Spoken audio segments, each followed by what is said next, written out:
Jesus. I need Jesus in a padded room because, whoo.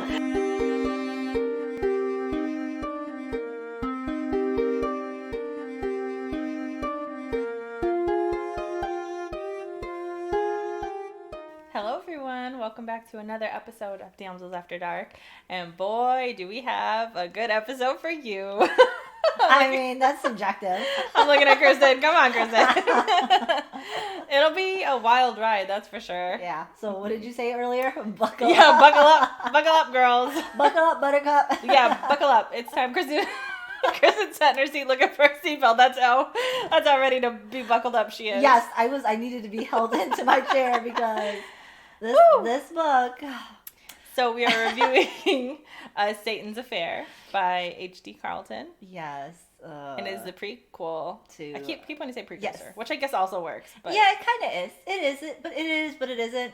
It's in it's in the middle of The Haunting of Adeline, the first book. Yes. So it is a standalone book, but the author recommends that you read it before you jump into Haunting Adeline. So that's what we did. Yeah. And this is our review. It'll be short because the book is really short. It's 180 pages. We'll probably just tack it on to Haunting Adeline. We'll see how it goes. But anyways, that's the one we're doing today. Yes, so if you want to follow along and read with us for the rest of the week, our reading and review schedule is linked in the description below. Without further ado, let's jump into it. So, Kristen wants to be absolved of any connection, responsibility to why we're reading these books. Yes, please. This is 100% my pick. I also am not, I'm strictly a fantasy, possibly sci-fi reader.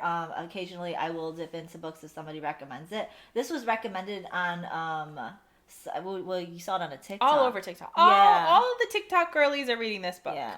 And it was touted as, a dark romance with a morally gray character. I saw the quotes. I saw the man.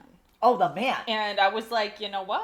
Yeah. You know what? Sign me up. Let me read that. And so Kristen recommended this book to one of her friends, and then your friend told you, what the fuck did you recommend to me?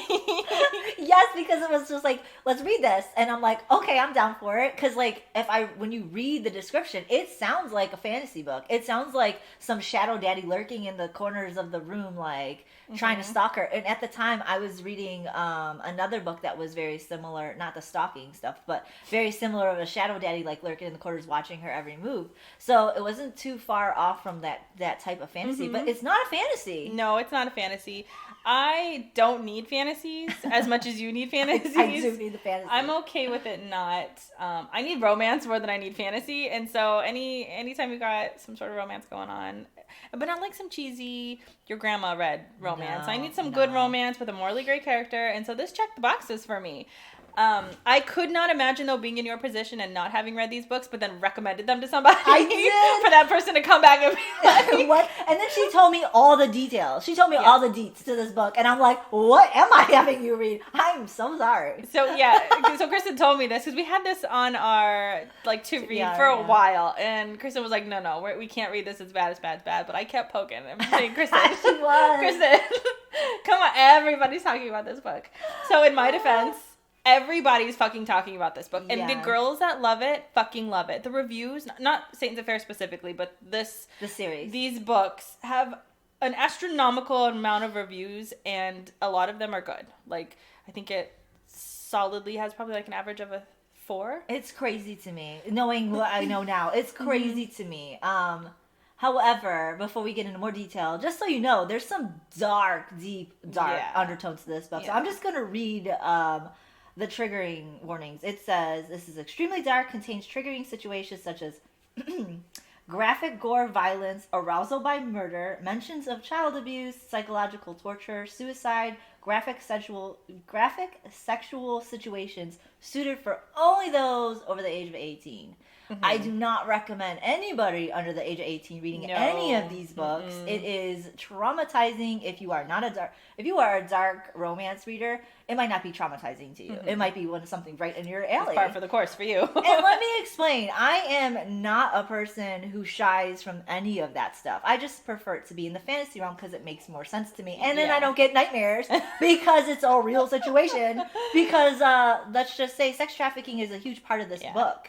And that is one of my grave concerns that because it plagues almost every woman in this world, every person in this world, but particularly women and children, and that this is what this book is mostly, the series is mostly geared towards. So it is scary to think about that, you know, because that shit is real. Yes. Kristen's had a week. She's had a week plagued with nightmares. She's had to read these books that she didn't want to fucking read that I made her read. But in my defense, everybody loves them. The review, I'm like, not all of these people can be wrong. Like, not 103,000 people can love this book, and I'm not saying they all loved it, but the average, they can't all be wrong.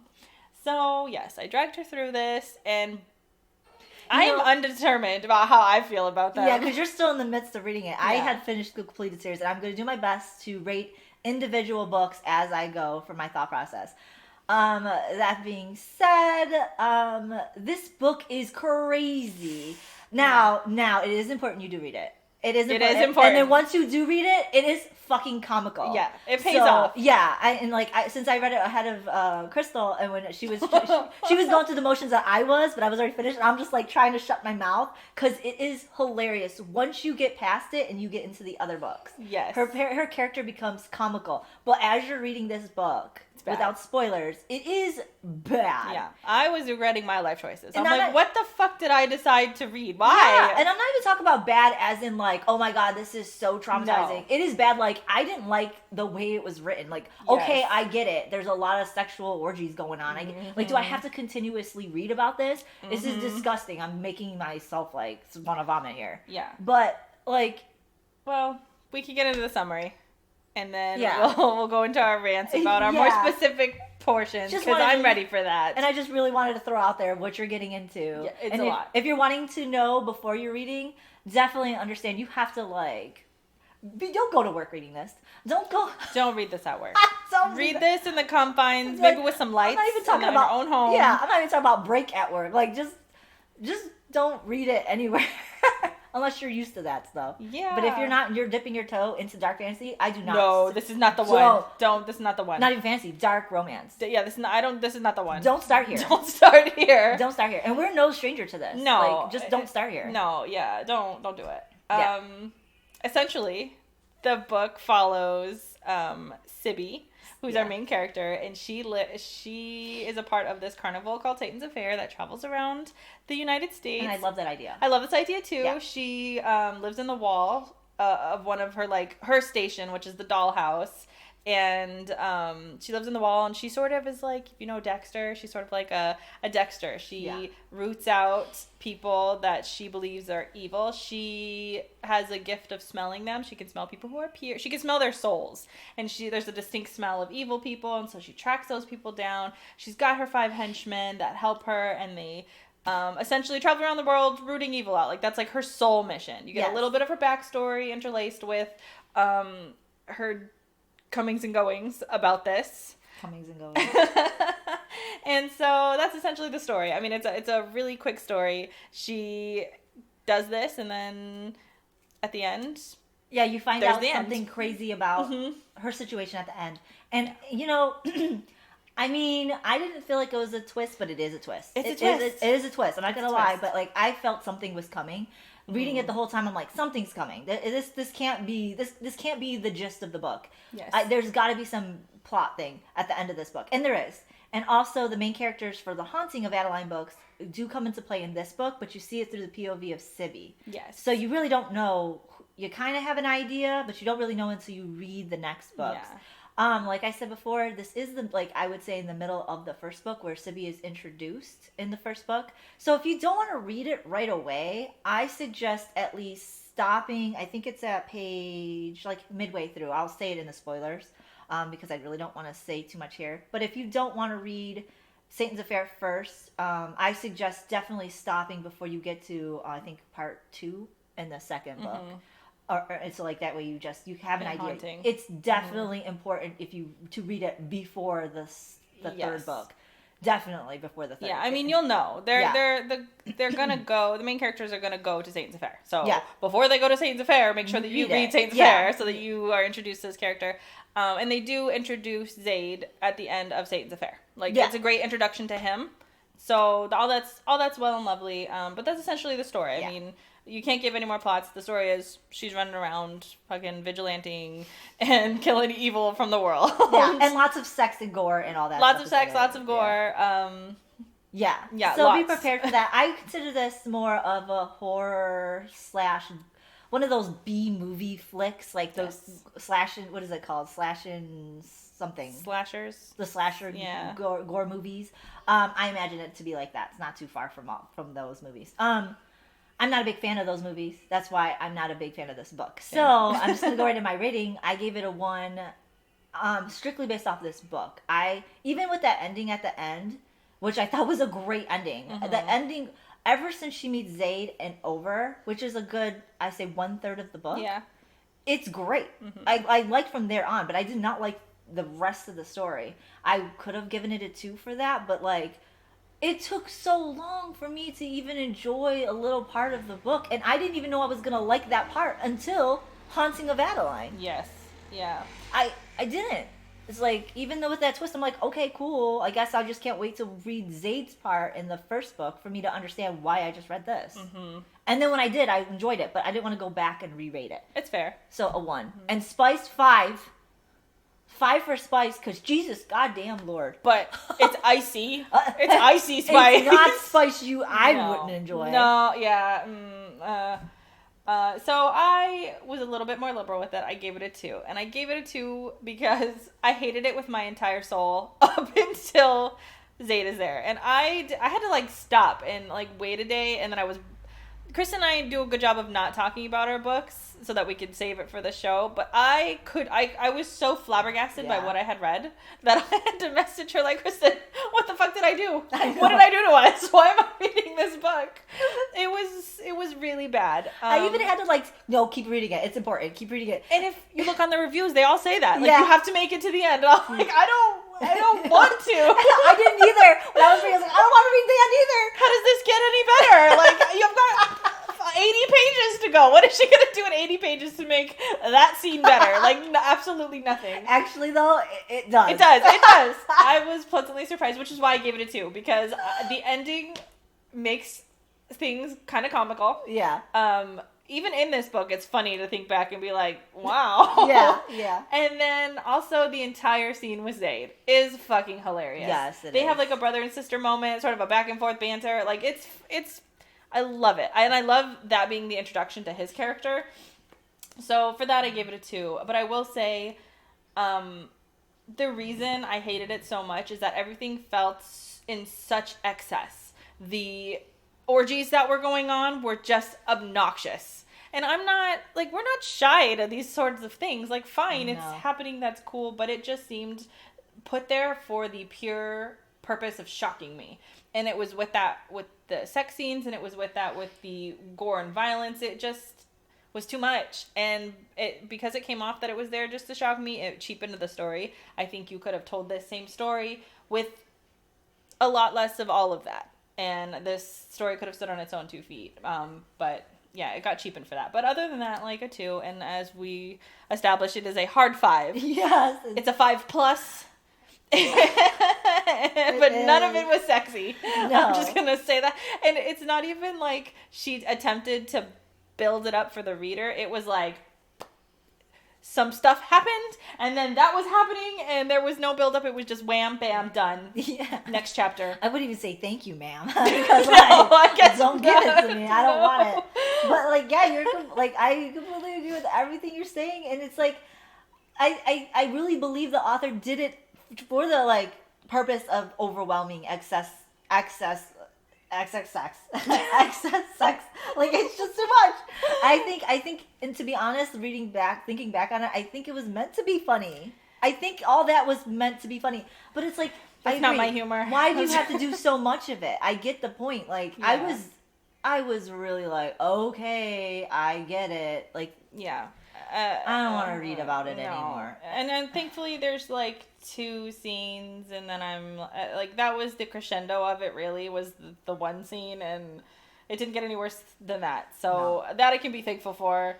It does desensitize you perfectly for the cat and mouse duet. Yes, it does. So I feel like what could shock me in that book? I'm purely shocked. I'm like, you can't shock me anymore. She did it. One thing I will say though is I also liked the flashbacks for her story. I liked the. I don't want to give too much away, but she has her own personal story about like kind of what led her here in her past, and I thought that was very interesting because I like those sorts of things. Like I'll watch all those documentaries about that type of lifestyle, and so I liked hearing about it from her point of view and sort of how that transpired, both through who she is as a person and then how that ended up coming back at the very end. All of that I thought was done really well. I just wish the author wouldn't have cheapened this up with. Yeah, because it could have been, even though psychotic and gory and all that set aside, it could have still been done and told in a much better way. Less days. I don't need all of that. I mean, like, sure, even if you want to go that route, do we have to hear about it that many times, though? No. Like, I could get it on the first time. I get the first time, but, like, you don't even have to tell me that in detail of all of it. But, like, whatever. Fine, great. Have at it, you know?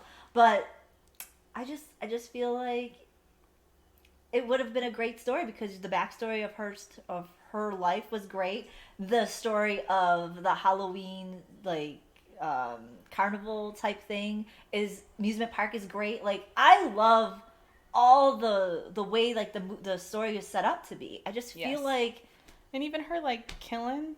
I loved her. The first part of this book starts with her like hunting somebody down. Yeah, and it is really. I was like, "Ooh, she's a badass." Yeah, like, I kind of like her. Obviously, though, you get right off the bat, you know she's crazy. Right off the fucking bat. You know she's crazy. And then it just escalates from there.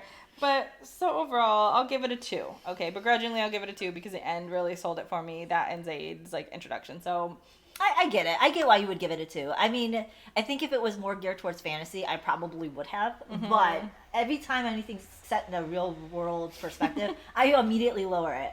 And that's just me. And I was telling Crystal, like, I don't even know how to rate these books. I don't feel like it's fair because I don't read these types of books. Mm-hmm. However, this is obviously our opinion. If you like it, you like it. But I could see why people would go back and re-rate this.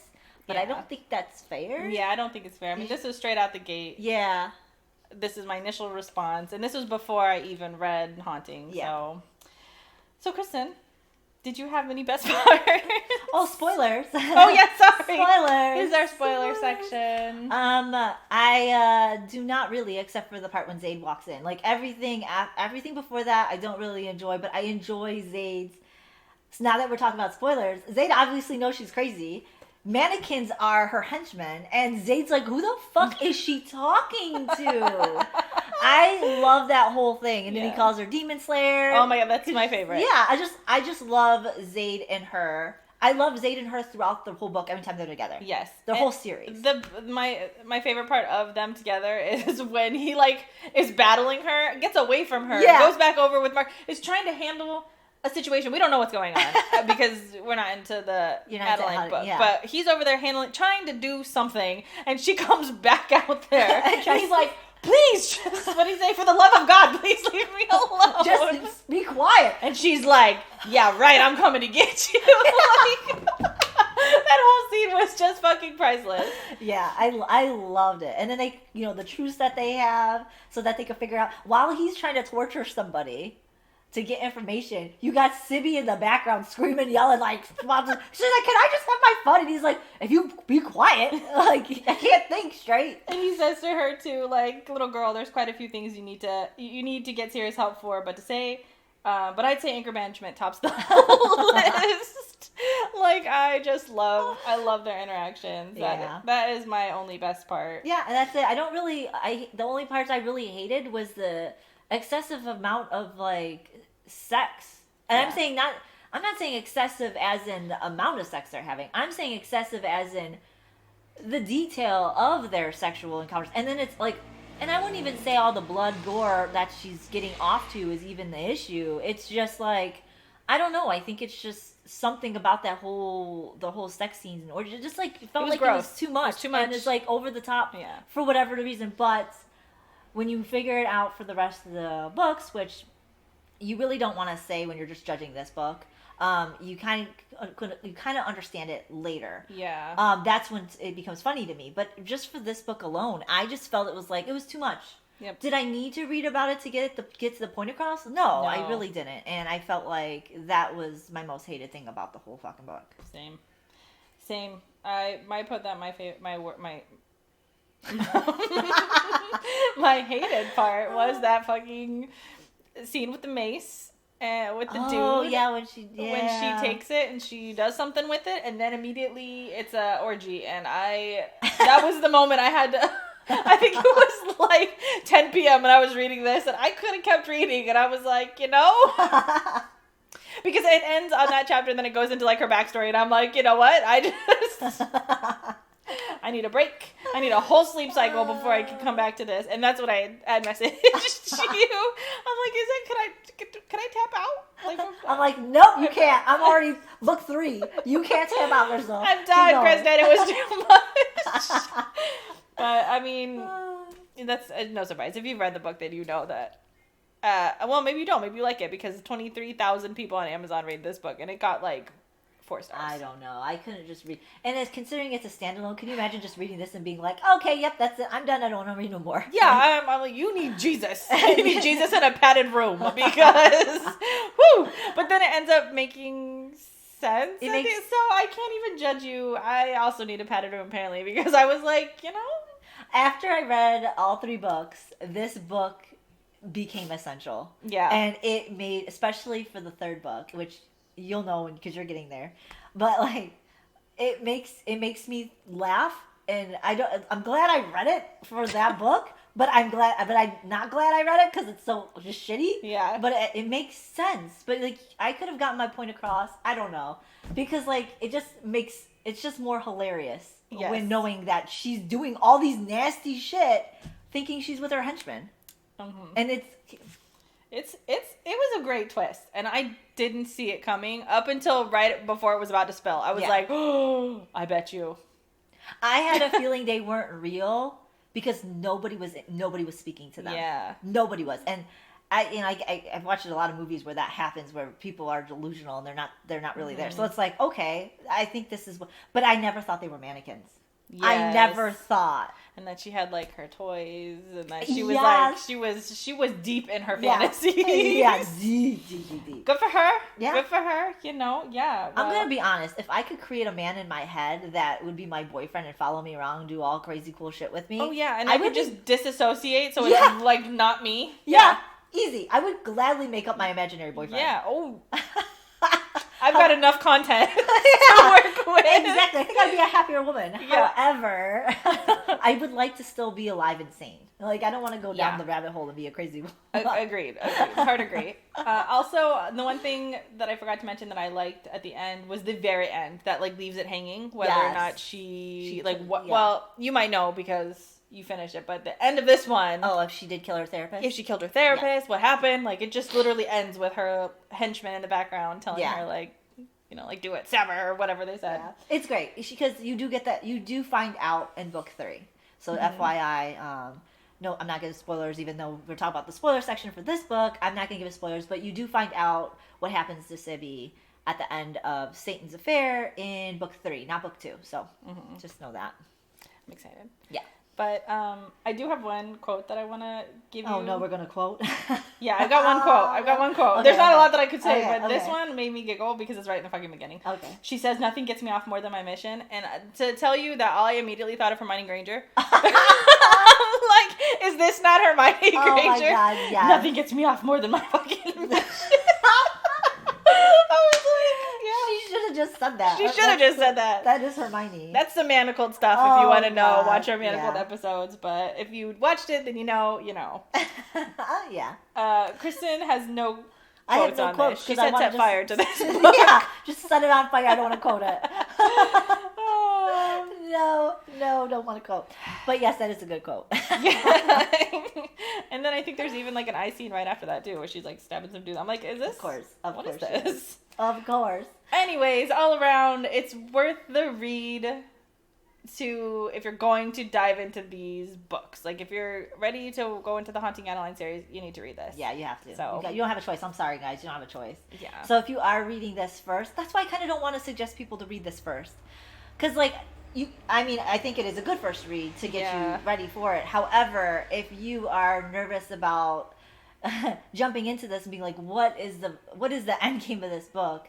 You could start off with Haunting of Adeline. Wait till they talk about Satan's Affair, then jump into Satan's Affair. Maybe it'll be a little bit easier for you to dive into this book if you're not a dark romance person. But like I said, don't read this if it's your first dark romance book. Please don't. Please don't. Please but don't. I'm sure do there's better. We don't know of any because we don't really do this dark romance. But don't. This is not the.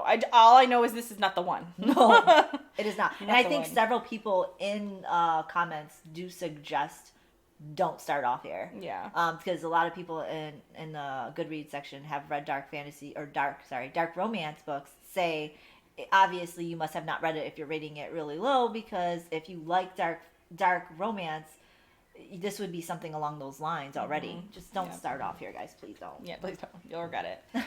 Well, that's our full summary of Satan's Affair. It's pretty easy, short episode, but we're gonna dive into Haunting Adeline right after because we did read these like one after another. Yes, so. They're really short. So once you get to the end of Satan's Affair, you'll want to go into Haunting of Adeline if you didn't already start it that way. Cleanse your soul a little bit. Even though it doesn't get much better, but it's a little bit better. It gets a little easier. Yeah, well, because she fucking desensitizes you, so it's way easy. Yeah. Anyways, thank you for watching this episode. We will see you next week or next episode. Either way, bye.